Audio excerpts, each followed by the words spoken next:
저는 오늘 뇌졸중 증상에 대해서 꼭 알려드리고 싶은 게 있어서 제가 직접 느낀 점을, 몸으로 느낀 점을 좀 말씀을 해드리겠습니다.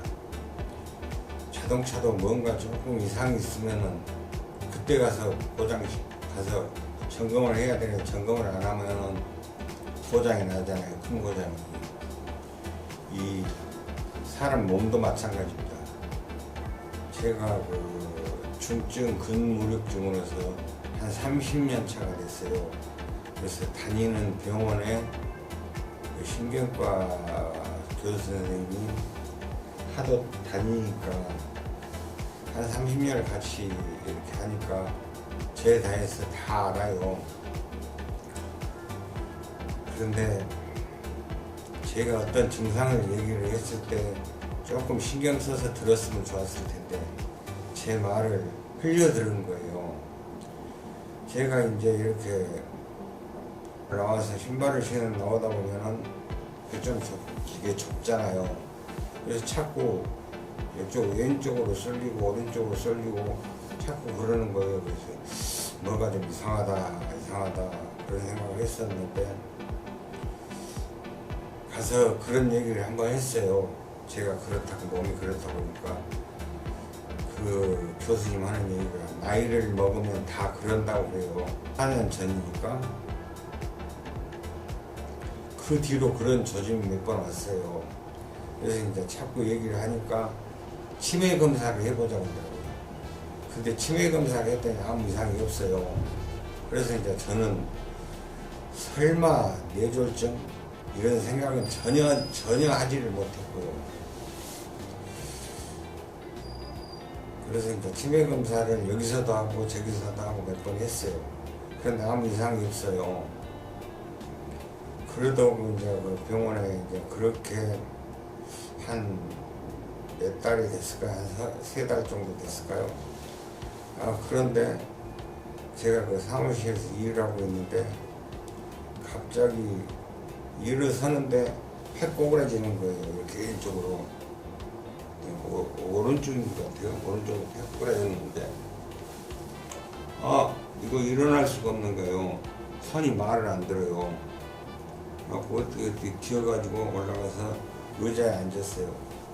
그래서 곰곰이 생각해 보니까 혹시 이거 뇌졸중이 아닐까 그런 생각이 들어서 119에 전화를 했습니다. 제가 그때 전화할 때가 한 30분 정도 됐어요. 그때가 한 30분 됐는데 119에 전화하니까 자세히 물어보더라고요. 증상에 대해서. 그래서 이제 119 직원들이 와서 싣고 제가 대학병원에 갔습니다. 제가 다니는 대학병원에 가니까 그 담당 신경과 교수님도 나와 있고 그래서 일을 이렇게 해보라 그래요. 해보니까 얼굴은 돌아가지는 않았어요. 근데 한쪽으로 막 편마비가 온 거예요. 왼쪽으로 이렇게. 그래가지고 그때 쓰러진 지 뭐 1시간밖에 안 됐는데 사람이 서 있지를 못하겠는 거예요. 이렇게 주저앉아서 자꾸. 그래서 겨드랑이 끼고 거기서는 혈관이 너무 얇아서 수술을 할 수 없으니까 그 막혔대요. 혈관이. 왼쪽 혈관이 이렇게 막혔더라고요. 근데 그 혈관이 약해서 그것을 수술을 하면은 터져본대요. 그래갖고 재활병원으로 보내더라고요.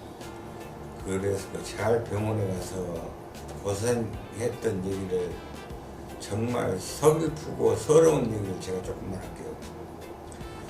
제가 갔더니 걷지도 못하고 서지도 못하고 그러니까 거기 그 재활하는 그 선생님들이 있는데 1대1로 붙더라고요.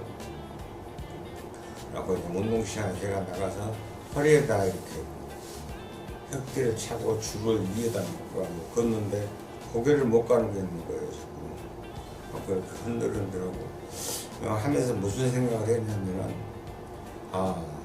이 나이에 죽기에는 너무 조금 억울하지 않냐 그런 생각이 들어서 열심히 운동을 해가지고 한번 하는 데까지 해보고 안 되면 말더라도 열심히 죽기 살기로 운동을 해보더라고. 걷는 것은 어느 정도 한 일주일 이상 걷는 것이 되더라고요. 그러니까 그 활동보호 선생님들이 주물 1대1로 붙어가지고 나를 담당하는 선생님이 주물러주고 또 허리도 해주고 이렇게 하는데 저녁에 한 11시쯤 되면은 잘라고 누우면은 막 여기가 쏟아져 버리는 거예요. 그러니까 이게 탁 충격을 받으면서 어깨뼈가 이렇게 겹친 거예요. 근데 그거는 재활병원이라 그런 것을 잘 모르더라고요. 그래서 제가 가서 정형외과를 한번 가보고 싶다 그래서 갔는데 그 병원 의사들도 후루꾸들이 엄청 많아요. 밑에 뭐 조석대학교 이렇게 해서 뭐 과장까지 이렇게 올라가던데 MRI도 찍고 했는데도 그 상태를 이렇게 뼈를 마취를 시켜가지고 팔을 막 돌리면은 뼈가 우두둑우두둑 하더라고요. 그러면 제자를 찾아간대요. 근데 그게 안 되더라고요. 그래가지고 한 4개월 후에 재활병원에서 나와가지고 거의 이제 활동하는데 막 아파 죽겠어요. 파스를 먹어도 안 되고 발라도 안 되고 진통제를 먹어도 안 되고 그래서 다른 정형외과를 가서 한 1년을 치료를 했습니다. 주사를 맞고 어쩌고 이래 했는데 그래도 안 돼요. 그래서 어떤 분이 여기 주월동에 달려라 정형외과를 한번 가보라고 하더라고요.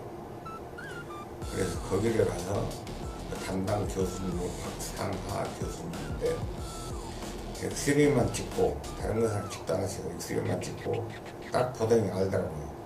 충격 때문에 뼈가 이렇게 50경이라고 하는데 그건 아니고 혈관이 뭐 힘줄에 뭐 터진 거 그런 것은 아니고 뼈가 겹쳐서 그런다는 거예요. 그래서 그 뼈를 갈아내야 된다는 거예요. 근데 이제 제가 항상 그 아팠던 것을 잠깐 잊어볼 때가 있어요. 그래가지고 이제 계단을 내려오는데 나도 모르게 옛날처럼 그냥 이렇게 탁 내려오는데 왼쪽에 발에 힘이 없으니까 그대로 앞으로 꼬꾸라진 거예요. 꼬꾸라지면서 여기를 짚었는데 안면 나가버렸고요. 여기가 이제 뼈가 깨졌어요. 그래가지고 뼈가 잘 깨져가지고 신경이 어떻게 할 수 없으니까 그 신경을 빼가지고 이치를 이동시킨대요. 그래갖고 여기 수술했지 여기 했지. 아이고 뭐 병원만 하면은 제가 정말 스트레스가 병원 병자만 나와도 스트레스를 받아요. 제가 그렇게 병원 생활을 많이 했습니다만 오늘은 뇌졸중에 대해서만 제가 말씀을 드린 거예요. 그러니까 여러분들도 특히 60세가 지나면은 요즘 젊은 사람들도 많더라고요. 막 이렇게 다니는 사람이 발철고 저는 그렇지 않고요. 그 정도는 아니고 걷는 것은 좀 잘 많이는 걷지 못하지만 좀 걷고요. 왼발, 왼손 지금도 여기 마비가 안 풀리는데요. 수술 후에 제가 환자다 보니까 희귀만취성 질환, 중증 근무력증에다가 뇌졸중이 왔으니까 병이 몸이 약할 거 아니에요. 그러다 보니까 회복이 금방 안 됩니다. 다른 사람 한 달이면은 회복이 된다면 저는 1년이 걸린다고 봐야 돼요. 그러니까 느긋하게 기다리고는 있습니다만 가서 또 주사도 맞고 치료도 하고 있습니다만 제가 하고 싶은 얘기는 젊은 사람이건 나이를 먹은 사람이건 뭔가 뇌졸중이 올라가면 자세가 틀어진다든가 손에 뭘 쥐고 있는데 갑자기 나아져 본다든가 이렇게 핸드폰도 들고 있는데 나도 모르게 나아져 버려요.